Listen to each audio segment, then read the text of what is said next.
Not too long ago, any discussion of crime and its rapid rate of increase would find the term law and order used as a matter of course. Those who feel the courts have been too lenient and that permissiveness has played a part in crime's increase would use the term to describe what should be restored. I played in a movie some years ago called Law and Order. It wasn't a very good movie, as some of you who stay up for the late show have probably discovered. But it was a story of a town marshal who was dedicated to preserving law and order, hence the title. The phrase is perfectly respectable. At least it always has been. We're a nation of laws, proud that we place our faith in law rather than in men. And of course, civilization is built upon the ability of humans to live together in an orderly society.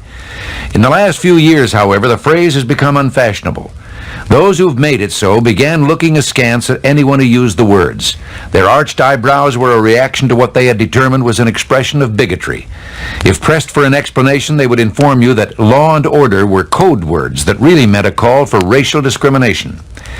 By coincidence, those who made the decision to outlaw this simple phrase are usually against our penal system, against capital punishment, and believe that society, not the criminal, is to blame for crime.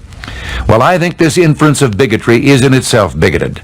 Not only does it impugn without proof the character of the person who uses an appropriate phrase to describe what is all too lacking today, but it casts a slur on an entire racial group.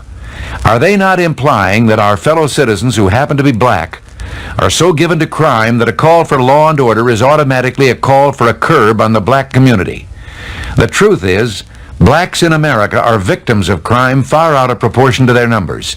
They are roughly 10 or 12% of our population, but more than half of all the murder victims are black. If law and order is a code word for racism, then explain away the survey done by American University in the nation's capital. It seems that the black residents of the District of Columbia are calling for law and order far more than their white neighbors.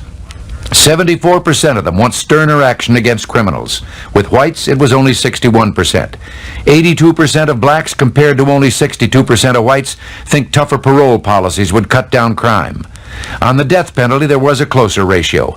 It was believed to be an effective deterrent by 56% of the blacks and 54% of the whites. Black citizens are well aware that criminals are colorblind. They practice no discrimination in plying their despicable trade. Law and order isn't a code word to blacks. It's a cry for help, and we'd better join in. This is Ronald Reagan. Thanks for listening.